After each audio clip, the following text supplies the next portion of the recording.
આપણે જોયું કે પરિપથમાં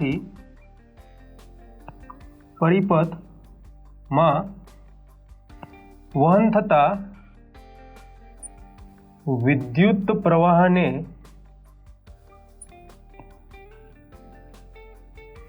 એમીટર નામના ઉપકરણ વડે માપી શકાય છે। એટલે કે વિદ્યુત પ્રવાહ જે પરિપથમાં વહન પામતું હોય, વિદ્યુત પ્રવાહની આ કિંમત જો તમારે મેળવવી હોય તો એ કિંમત મેળવવા માટે તમારે એમીટર જે ઉપકરણ આવે છે, એમીટર ઉપકરણને તમારે પરિપથમાં લગાવવું પડે છે। પણ એ ઉપકરણને કઈ રીતે લગાડવામાં આવે છે? તો કહી શકાય કે એમીટરને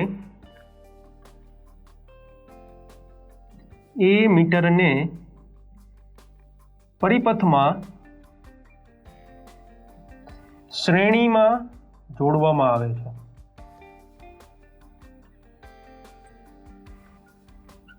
બરાબર। અને શા માટે શ્રેણીમાં જોડવામાં આવે છે? તો આપણે એક સર્કિટ, એક પરિપથ દ્વારા સમજીએ કે આપણે એક અહીંયા પરિપથ લઈએ છીએ, પરિપથમાં એક બલ્બ આપણે જોડેલો છે, બલ્બની સાથે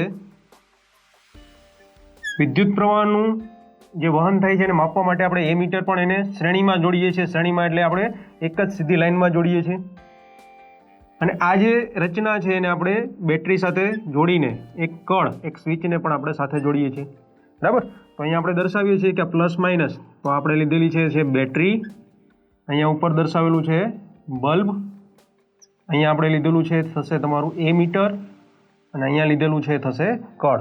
અને અહીંયા જો આપણે વિદ્યુત પ્રવાહની વહનની દિશા દર્શાવી હોય તો બેટરીના ધન છેડાથી એટલે કે પોઝિટિવ છેડાથી બેટરીના નેગેટિવ છેડા તરફ આપણે વિદ્યુત પ્રવાહની દિશા છે એને દર્શાવી શકીએ છીએ। બરાબર। અને હા, આપણે આગળ વાત કરી કે વિદ્યુત પ્રવાહની જે દિશા છે એ અત્યારે પણ આપણે પ્રોટોનની જે દિશા છે એ જ દિશામાં દર્શાવી છે, એટલે કે કન્વેન્શનલ કરંટ, રૈવાજિક વિદ્યુત પ્રવાહની વાત કરેલી હતી। તો અહીંયા પણ જે દિશા દર્શાવેલી છે વિદ્યુત પ્રવાહની એ પણ એક પ્રકારનું રૈવાજિક વિદ્યુત પ્રવાહ છે। બરાબર। તો અહીંયા શું થશે કે જ્યારે આપણે આ કળ સ્વિચને ઓન કરશું એટલે બેટરીમાંથી વિદ્યુત પ્રવાહ છે પસાર થશે, બલ્બમાં જશે, અને બલ્બમાંથી વિદ્યુત પ્રવાહ એમીટરમાં જશે, એટલે એમીટરમાં વિદ્યુત પ્રવાહનું માપન આપણે કરી શકીશું। અને ત્યારબાદ એ પરિપથ પૂર્ણ થશે એટલે બલ્બ તમારો ચાલુ થશે। બરાબર। હવે આપણે એક વસ્તુ બીજી પણ કહી શકીએ કે આપણે જે સમીકરણ એક આગળ એક સમીકરણ જોયું હતું કે જેમાં આપણે કીધું હતું I = Q/T, જે વિદ્યુત પ્રવાહનું સમીકરણ હતું। તો સમીકરણ એકમાં આપણે એવું કહીએ કે જો કોઈ વાહકના આડછેદમાંથી t સમય માટે n જેટલા ઇલેક્ટ્રોન પસાર થતા હોય તો એનો વિદ્યુત પ્રવાહ આપણે શોધવો હોય તો કઈ રીતે શોધી શકાય? તો એના માટે આપણે જોઈએ કે કોઈ વાહકના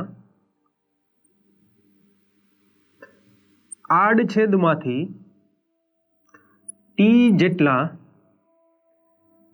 સમય માટે સ્મોલ n જેટલા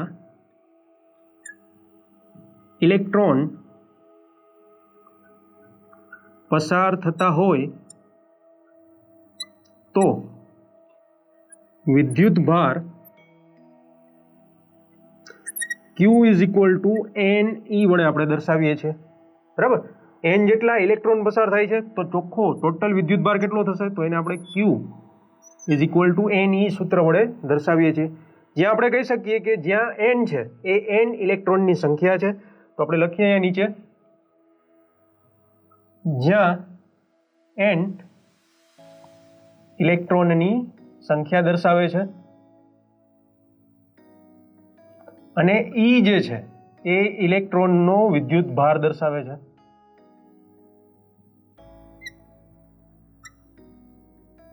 કે જે આપણે જોયું હતું કેટલો હતો? 1.6 × 10⁻−19 કુલમ જેટલો E, એટલે કે ઇલેક્ટ્રોનનો વિદ્યુત ભાર આપણે જોવા મળતો હતો। હવે આ જે સમીકરણ આપણે લીધું એ સમીકરણને આપણે સમીકરણ 1 માં મૂકીએ તો કઈ રીતે લખી શકાય? તો આપણે જોઈએ કે સમીકરણ 1 પરથી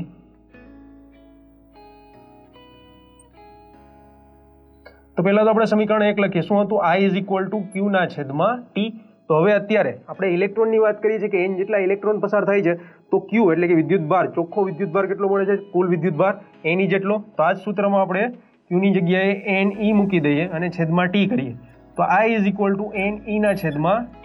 આને આપણે સમીકરણ નંબર 2 કહીએ। તો સમીકરણ નંબર 1 અને સમીકરણ નંબર 2 બંને વિદ્યુત પ્રવાહ પ્રવાહની મૂલ્ય, વિદ્યુત પ્રવાહની કિંમત શોધવા માટે આપણે બંનેનો ઉપયોગ કરી શકીએ છીએ, બરાબર.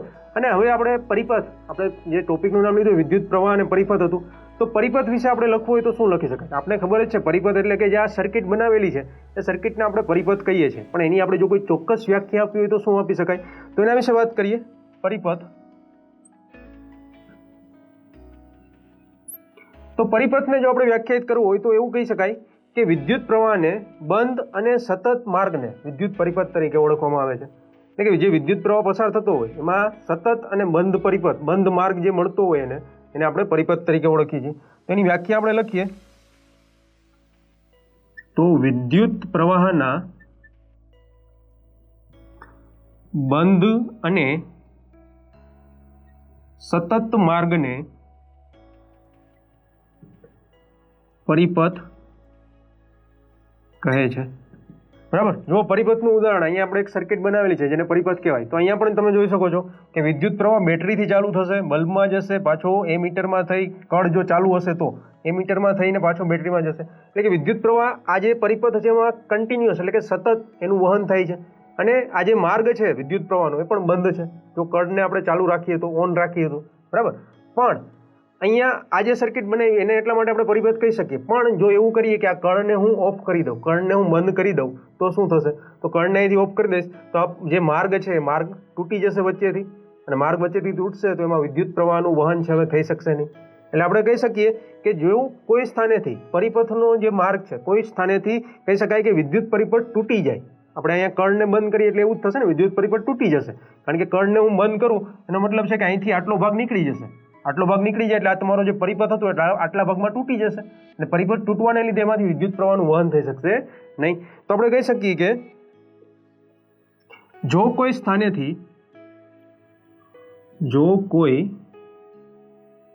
સ્થાનેથી વિદ્યુત પરિપથ તૂટી જાય તો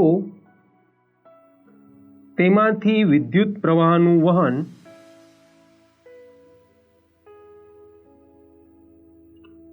થઈ શકતું નથી. કારણ કે વિદ્યુત પ્રવાહના વહન માટે, વિદ્યુત પ્રવાહને વહન કરાવવા માટે આપણે બંધ પરિપથ આપવો પડે છે. જો પરિપથ વચ્ચેથી તૂટી જશે, બ્રેક થઈ જશે તો વિદ્યુત પ્રવાહનું વહન થઈ શકશે નહીં. અને આવું જ ઉદાહરણ એક તો તમને અહીંયા સર્કિટમાં પણ સમજાવી શકાય, અથવા બીજું ઉદાહરણ લઈએ આપણે ટોર્ચનું. ટોર્ચમાં શું કરીએ છીએ? ટોર્ચમાં પણ આવો જ એક બલ્બ રહેલો હોય છે અને આપણે બેટરી એમાં નાખેલી જ હોય છે, એટલે બેટરી સાથે કનેક્ટેડ હશે અને ઉપર સ્વિચ આપેલી હોય છે. એટલે સ્વિચને તમે ઓન કરશો, અહીંયા જે કળ લીધેલી છે એ પ્રમાણે સ્વિચ ઓન થશે, એનો મતલબ કે પરિપથ છે આખો બંધ પરિપથ થઈ જશે, પૂર્ણ પરિપથ થઈ જશે. એટલે એમાંથી વિદ્યુત પ્રવાહનું વહન થશે ને તમારો બલ્બ પ્રકાશિત થશે. પણ જો એ સ્વિચને આપણે ઓફ રાખીએ, એટલે કે આ સર્કિટ અહીંયા જે લીધેલી છે એમાં કળને આપણે બંધ રાખીએ, ઓફ રાખીએ, તો શું થશે કે જે પરિપથ બને છે પરિપથ તૂટી જાય છે. પરિપથ તૂટશે તો એમાંથી વિદ્યુત પ્રવાહનું વહન થઈ શકશે નહીં. અને જો વિદ્યુત પ્રવાહનું વહન નહીં થાય તો તમારો જે બલ્બ ટોર્ચમાં અથવા તો આ સર્કિટમાં આપણે લઈએ કે જે બલ્બમાં કનેક્ટ કરેલો છે એ બલ્બ છે, બલ્બ પ્રકાશિત થશે નહીં. તો અહીંયા આપણે વિદ્યુત પ્રવાહ વિશે જોયું, એની કેટલીક પ્રાથમિક માહિતી પણ મેળવી, ત્યારબાદ એના કેટલાક ઇક્વેશન જોયા, સમીકરણો જોયા, એના એકમ અને એની સંજ્ઞા વિશે પણ વાત કરી, અને સાથે સાથે આપણે પરિપથ એ શું છે અને પરિપથ જો તૂટી જાય તો એનાથી શું અસર દેખાડે છે, વિદ્યુત પ્રવાહની ગતિ થાય છે કે નહીં, તો એ બધા વિશે આપણે અહીંયા આ ટોપિકમાં જોયું.